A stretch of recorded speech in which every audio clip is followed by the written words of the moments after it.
ಕಾಂಗ್ರೆಸ್ ಪಕ್ಷದ ಮುಖಂಡ, ಮಾಜಿ ಜಿಲ್ಲಾ ಪಂಚಾಯತ್ ಅಭ್ಯರ್ಥಿ ಹಾಗೂ ಸ್ಥಾಯಿ ಸಮಿತಿಯ ಅಧ್ಯಕ್ಷರಾಗಿದ್ದ ಡಿಸಿ ಸಣ್ಣಸ್ವಾಮಿ ಅವರ ಮೇಲೆ ಪರಾಜಿತ ಕಾಂಗ್ರೆಸ್ ಎಂಎಲ್ಎ ಅಭ್ಯರ್ಥಿ ಮುರಳಿ ಮೋಹನ್ ದೈಹಿಕ ಹಲ್ಲೆ ನಡೆಸಿರುವ ಘಟನೆ ತೀವ್ರ ಖಂಡಿಸುವುದಾಗಿ ಕಾಂಗ್ರೆಸ್ ಮುಖಂಡ ರಂಗಯ್ಯ ಆಗ್ರಹಿಸಿದರು. ಪತ್ರಿಕಾಗೋಷ್ಠಿಯಲ್ಲಿ ಬುಧವಾರ ಮಾತನಾಡಿ, ಈ ದೌರ್ಜನ್ಯ ಅತ್ಯಂತ ಅಸಭ್ಯ ಹಾಗೂ ಪ್ರಜಾಸತ್ತಾತ್ಮಕ ಮೌಲ್ಯಗಳಿಗೆ ವಿರುದ್ಧವಾಗಿದೆ ಎಂದರು. ದಿನಾಂಕ 16/1/2026ರಂದು ಹಾಸನ ಜಿಲ್ಲಾ ಉಸ್ತುವಾರಿ ಸಚಿವರು ಹಾಗೂ ಕಂದಾಯ ಸಚಿವರು ಆದ ಕೃಷ್ಣ ಬೈರೇಗೌಡ ಅವರು ಜನಸ್ಪಂದನ ಸಭೆ ನಡೆಸಿ 1000ಕ್ಕೂ ಹೆಚ್ಚು ಸಾರ್ವಜನಿಕರ ಸಮಸ್ಯೆಗಳನ್ನು ಆಲಿಸಿ ಸ್ಥಳದಲ್ಲೇ ಹಲವು ಸಮಸ್ಯೆಗಳಿಗೆ ಪರಿಹಾರ ಸೂಚಿಸಿದ್ದು ಜನಪರ ಆಡಳಿತಕ್ಕೆ ಸಾಕ್ಷಿಯಾಗಿದೆ. ಸಚಿವರ ಈ ಜವಾಬ್ದಾರಿಯುತ ನಡೆಗೆ ಎಲ್ಲೆಡೆ ಮೆಚ್ಚುಗೆ ವ್ಯಕ್ತವಾಗಿದೆ. ಆದರೆ ಅದೇ ದಿನ ಸಂಜೆ ಅಧಿಕಾರಿಗಳ ಸಭೆಗೆ ತೆರಳುತ್ತಿದ್ದ ವೇಳೆ ಅಹಿತಕರ ಘಟನೆ ನಡೆದಿದ್ದು, ಸಚಿವರೊಂದಿಗೆ ಕ್ಷೇತ್ರದ ಸಮಸ್ಯೆಗಳ ಬಗ್ಗೆ ಮಾತನಾಡುತ್ತಾ ಹೋಗ್ತಿದ್ದ ಡಿಸಿ ಸಣ್ಣಸ್ವಾಮಿ ಅವರನ್ನ ಮುರಳಿ ಮೋಹನ್ ಗೇಟ್ ಬಳಿ ತಡೆದು ಏಕವಚನದಲ್ಲಿ ನಿಂದಿಸಿ ಬಟ್ಟೆ ಹಿಡಿದು ಎಳೆದಾಡಿ ದೈಹಿಕ ಹಲ್ಲೆ ನಡೆಸಿದ್ದಾರೆ ಎಂದು ದೂರಿದರು. ಎಲ್ಲ ಅಧಿಕಾರಿಗಳು ಮತ್ತು ಕೃಷ್ಣ ಬೈರೇಗೌಡರು ಅದರ ಜೊತೆಯ ಉಳಿದಂಥ ಲೀಡರ್ಗಳೆಲ್ಲ ಹೋಗ್ತಾ ಇರ್ತಾರೆ. ಅವು ಒಳಗಡೆ ಹೋಗ್ತಾ ಇದ್ದಂಥ ಸಂದರ್ಭದಲ್ಲಿ ನಮ್ಮ ಡಿ ಸಿ ಸಣ್ಣಸ್ವಾಮಿಯವ್ರನ್ನ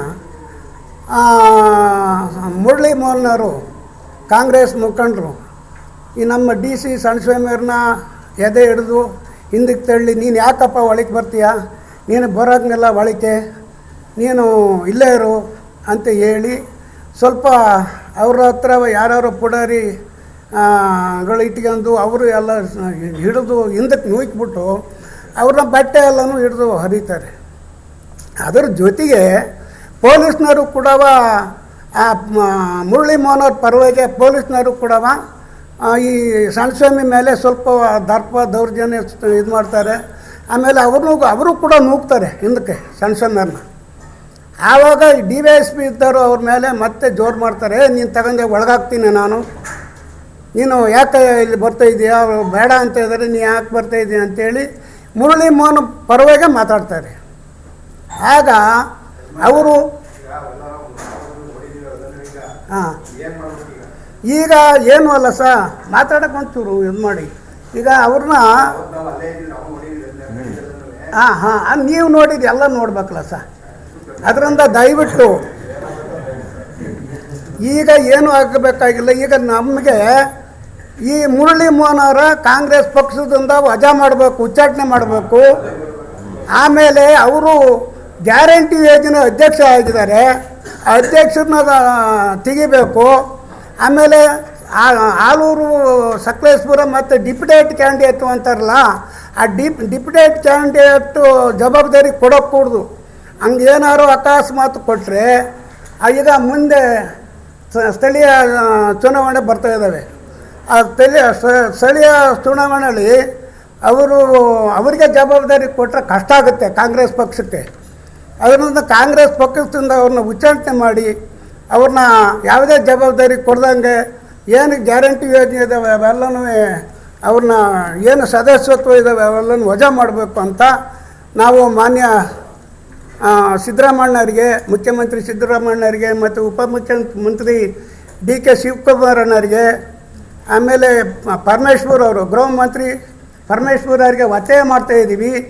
ಯಾವುದೇ ಕಾರಣಕ್ಕೂ ಅವರ ಪಕ್ಷದಲ್ಲಿ ಇಟ್ಕೊಂಡಂಗೆ ನಮಗೆ ಯಾರಿಗೂ ಅಳಬುರ ಅವ್ರ ಜೊತೆ ಇಟ್ಕೊಂಡೆ ಎಲ್ಲ ದಬ್ಬಾಳಿಕೆ ದರ್ಪ ದೌರ್ಜನ್ಯ ಮಾಡ್ತಾರೆ. ಅವ್ರ ಮೇಲೆ ಆಕ್ಷನ್ ಮಾಡಿ ಅವ್ರ ಮೇಲೆ ನಿಗಾ ಇದು ಮಾಡಿ ನಮ್ಮನ್ನು ಪಕ್ಷದಿಂದ ವಜಾ ಮಾಡಬೇಕು. ಅವ್ರನ್ನ ಮುರಳಿ ಮೋಹನರ ಮಾತಾಡಿ.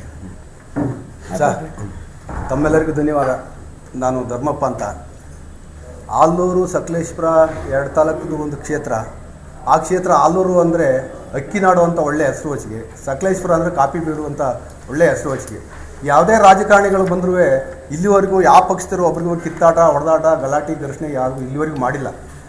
ಆದರೆ ಅವತ್ತ ಮಾಡತಕ್ಕಂಥ ದೌರ್ಜನ್ಯ ಅದು ಖಂಡನೀಯ. ಅದ್ರ ಜೊತೆಗೆ ಪೊಲೀಸ್ DYSP ಸತೆ ಅವ್ರ ಪರವಾಗಿ ನಿಂತು ಸಣ್ಣಸ್ವಾಮಿಗೆ ಕತ್ತಿಪಟ್ಟಿ ಹಿಡಿದು ದೂಕೋದು ಅಂದರೆ ಎಷ್ಟು ಅವರ ದಬ್ಬಾಳಿಕೆ ದೌರ್ಜನ್ಯ ಇರಬಹುದು. ನಾವು ಇತಿಹಾಸದಿಂದ ನಾವು ಹೆಚ್ಚು ಕಮ್ಮಿ ಒಂದು 30 ವರ್ಷದಿಂದ ಒಂದು ಪಾರ್ಟಿಲಿ ಇದ್ಕೊಂಡು 7-8 ಚುನಾವಣೆ ಎದುರಿಸಿದ್ದೀವಿ. ಯಾವುದೇ ಚುನಾವಣೆ ಬಂದರೆ ಯಾವುದೇ ಘರ್ಷಣೆ ಇಲ್ದಲೆ ಯಾವುದೋ ತೊಂದರೆ ತಾಪತ್ರದಲ್ಲೇ ಎಲ್ಲರೂ ಸಹ ಅನ್ಯೂನ್ಯವಾಗಿ ಅವ್ರವ್ರ ಪಾರ್ಟಿಯವರು ಕೆಲಸ ಮಾಡ್ಕೊಂಡು ಹೋಗ್ತಾರೆ. ಈ ಮುರಳಿ ಮೋಹನ್ ಅವರಿಗೆ ಸರ್ಕಾರ ಏನೋ ಡಿಫ್ರೆಂಟ್ ಕ್ಯಾಂಡಿಡೇಟು ಸಂಘಟನೆ ಮಾಡಲಿ ಅನ್ನೋ ಒಂದು ಜವಾಬ್ದಾರಿ ಕೊಟ್ಟರೆ ಈತ ಆ ಜವಾಬ್ದಾರಿ ಉಪಯೋಗಿಸ್ಕೊಂಡು ಅಧಿಕಾರಿಗಳನ್ನ ತನ್ನ ಕೈಲಿಟ್ಕೊಂಡು ಕಾರ್ಯಕರ್ತರುಗಳ ನೋವು ಕೊಡ್ಕೊಂಡು ದಬ್ಬಾಳಿಕೆಗಳು ಒಬ್ಬ ಡಿಫ್ರೆಂಟ್ MLA ಆತನೇ ಕ್ಯಾಂಡಿಡೇಟು ಜಿಲ್ಲಾ ಪಂಚಾಯತಿ ಸ್ಥಾಯಿ ಸಮಿತಿ ಅಧ್ಯಕ್ಷರಾಗಿದ್ದರು. ಅಂತರ ಮೇಲೆ ದೌರ್ಜನ್ಯ ಮಾಡಿದ್ರೆ ಸಣ್ಣ ಪುಟ್ಟವ್ರ ಮೇಲೆ ಇನ್ನೇನು ಮಾಡಬಲ್ಲರು ಇವರು. ಮತ್ತು ದಬ್ಬಾಳಿಕೆ ದೌರ್ಜನ್ಯ ತುಂಬ ಜಾಸ್ತಿ ನಡೀತಾ ಇದೆ.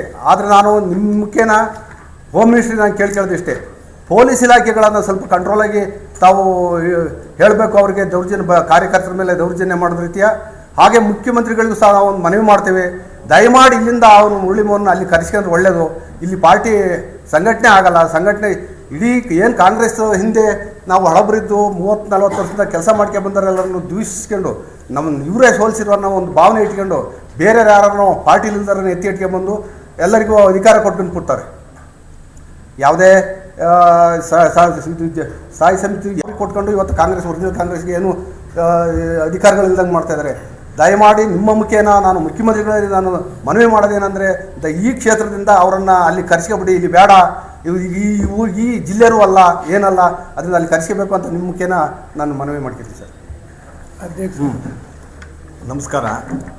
ನಾವು ಹೇಳಿದ ಇವತ್ತು ಜಿಲ್ಲೆ ರಾಜ್ಯದಲ್ಲಿ ಎಲ್ಲ ನಮ್ಮ ಸರ್ಕಾರದವರು ಎಲ್ಲ ರೀತಿಯಲ್ಲೂ ಒಳ್ಳೆಯ ಕಾರ್ಯಕ್ರಮಗಳು ಕೊಟ್ಟು ಇದನ್ನೆಲ್ಲ ಗ್ಯಾರಂಟಿ ಯೋಜನೆಗಳನ್ನೆಲ್ಲ ಮಾಡಿ ಇವತ್ತು ಯಶಸ್ವಿಯಾಗಿ ಎಲ್ಲನೂ ನಾವು ಎಲ್ಲ ಬಡ ರೇಖೆಗೆ ಹೋಗುವಂಥ ಹಸು ನಿಲ್ಲಿಸುವಂಥ ಅನ್ನಭಾಗ್ಯ ಯೋಜನೆ ಇರ್ಬೋದು ಎಲ್ಲನೂ ಮಾಡಿರುವಂಥ ಸಿದ್ದರಾಮಯ್ಯನವರ ಸರ್ಕಾರ ಮತ್ತು ಉಪಮುಖ್ಯಮಂತ್ರಿಗಳು DK ಶಿವಕುಮಾರ್ ಅವರು ಎಲ್ಲ ಸೇರಿ ಒಳ್ಳೊಳ್ಳೆ ಕೆಲಸಗಳು ಮಾಡ್ತಿದ್ದಾರೆ. ಅದನ್ನು ಬಡವ್ರಿಗೆ ತಲುಪಿಸುವಂಥ ಕೆಲಸಗಳನ್ನು ಮಾಡೋದ್ಬಿಟ್ಟು ಇವರ ಅಧಿಕಾರಕ್ಕೋಸ್ಕರ ಎಲ್ಲ ಹೊಡೆದಾಡಿ ಈ ನಮ್ಮ ಕಾರ್ಯಕರ್ತರಲ್ಲಾಗಲಿ ಈಗ ನಾವೆಲ್ಲ 25-30 ವರ್ಷದಿಂದ ದುಡಿತಾ ಇದ್ದೀವಿ. ನಮ್ಮನ್ನು ಯಾವುದೇ ಥರದಲ್ಲೂ ನಮ್ಮನ್ನು ಕಡೆಗಣಿಸಿ ಯಾವುದೇ ಕೆಲಸಗಳನ್ನು ಕೇಳದೆ ಅವರೇ ಎಲ್ಲನೂ ಮಾಡ್ತಾ ಹೋಗ್ತಾ ಇದ್ದಾರೆ. ಆಮೇಲೆ ಇನ್ನೊಂದೇನೆಂದರೆ ಈಗ ಅವರು ಮಾಡಿರೋದು ಅವತ್ತು ನೋಡಿ ಜನ ಸ್ಪಂದನ ಕಾರ್ಯಕ್ರಮದಲ್ಲಿ ಎಲ್ಲ ಯಶಸ್ವಿಯಾಗಿದೆ. ಈಗ ನಮಗೆ ಉಸ್ತುವಾರಿ ಸಚಿವರು ಜಿಲ್ಲೆಗೆ ಬಂದ ಮೇಲೆ ಎಲ್ಲ ಒಳ್ಳೊಳ್ಳೆ ಕಾರ್ಯಕ್ರಮಗಳು ಎಲ್ಲ ನಡೀತಾ ಇದ್ದಾವೆ. ಒಳ್ಳೆಯ ಕಾರ್ಯಕ್ರಮಗಳಿಗೆ ಬಡವರಿಗೆ ತಲುಪ್ತಾ ಇದೆ. ಈಗ ಓಡಾಡ್ಕೊಂಡು ಶೋಕಿ ಮಾಡ್ಕೊಂಡು ಓಡಾಡೋರಿಗೆ ಇವರು ಪಕ್ಷದವರು ಎಲ್ಲ ಇದು ಮಾಡ್ಕೊಂಡು ಹೋಗ್ತಾ ಇದ್ದಾರೆ. ಆದರೆ ಕೃಷ್ಣ ಬೈರೇಗೌಡರು ಬಂದ ಮೇಲೆ ಉಸ್ತುವಾರಿ ಸಚಿವರು ಈಗ ನಮ್ಮ ಬಡತನ ರೇಖೆಯಲ್ಲಿರೋಂಥವ್ರಿಗೆಲ್ಲ ಒಳ್ಳೆ ಕೆಲಸಗಳಾಗ್ತಾ ಇದ್ದಾವೆ. ಒಂದು ತಾಲೂಕು ಆಫೀಸ್ಗಾದರೂ ಅಷ್ಟೇ ಎಲ್ಲ ಕೆಲಸಗಳು ಸುಗಮವಾಗಿ ಆಗ್ತಾಯಿದೆ. ಆದ್ದರಿಂದ ಇನ್ನು ಮುಂದೆ ಈ ಹೊಡೆದಾಟ ಕೆಡವಾಟ ಎಲ್ಲ ಬಿಟ್ಟು ಸಂಘಟನೆ ಮಾಡ್ಕೊಂಡು ಹೋಗೋಂಥವ್ರಿಗೆಲ್ಲ ಸರಿಯಾಗಿ ಮಾಡಬೇಕು ಅಂತೇಳಿ ದೊಡ್ಡವ್ರಿಗೆ ನಾವು ಮನವಿ ಮಾಡ್ತಾಯಿದ್ದೀವಿ. ಹಂಗಾಗಿ ನಾನು